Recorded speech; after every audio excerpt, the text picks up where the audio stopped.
नमस्कार मित्रांनो, तोही माझा मितवा या मालिकेच्या पुढच्या भागामध्ये अगदी मनपूर्वक मी तुमचं स्वागत करते। आजच्या भागामध्ये ईश्वरी आता सगळ्यांच्या समोर सगळेजण जेवण करत असताना आजीचा हात धरते आणि आजीला हातात हात घेऊन म्हणते की आजी, मी तुम्हाला आज वचन देते की या घराचं सुख मी कायम अगदी ठेवण्याचा प्रयत्न करेल आणि या घराला सगळ्यांना मी सुखात ठेवील। हे आता माझा अधिकार आहे आणि मी ते सगळ्यांना सुखात ठेवीलच, असं आता आजीला वचन दिल्यानंतर आजी आणि घरातील सगळेजण मात्र इतके खुश होतात। आजीला ईश्वरीचा अभिमान वाटतो आणि ईश्वरीवर आजी खूप इम्प्रेस असते आणि तेवढ्यात तेथे अर्णव येतो।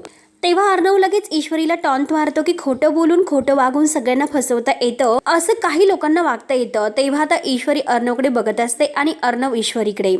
त्यानंतर आता राकेश ईश्वरीला गाठतो आणि म्हणतो की हे बघ, त्या अर्णवपेक्षा मी तुला जास्त सुखात ठेवील। तर आता ईश्वरी त्या राकेशला एक उत्तर देते की हे बघ, अर्णव सर माझ्याशी रोज जरी भांडलात ना तरी सुद्धा मी रोज त्यांच्याबरोबर सुखात असेल। तेव्हा मात्र आता राकेश तिला धमकावतो की जर मी तुला ठरवलं तर एका सेकंदात मी तुला पळून नेईल। तेव्हा आता ईश्वरी जे काही ग्लास भरलेलं पाणी आहे ते रागाने मात्र आता या राकेशच्या तोंडावर फेकून मारते आणि आणखीन एकदा ग्लास पाण्याचा त्याच्या तोंडावर फेकून मारते आणि म्हणते की हे असं तू कधीच करू शकणार नाही, कारण मी अर्णव राजशिर्केंची बायको आहे हे कायम लक्षात ठेवायचं। म्हणून ईश्वरीने आता ह्या राकेशला चांगला चोप दिलेला असतो। तेव्हा मित्रांनो, आता नक्की पुढे काय होतं हे बघण्यासाठी आपल्या चॅनलला नक्की सबस्क्राईब करत राहा। धन्यवाद।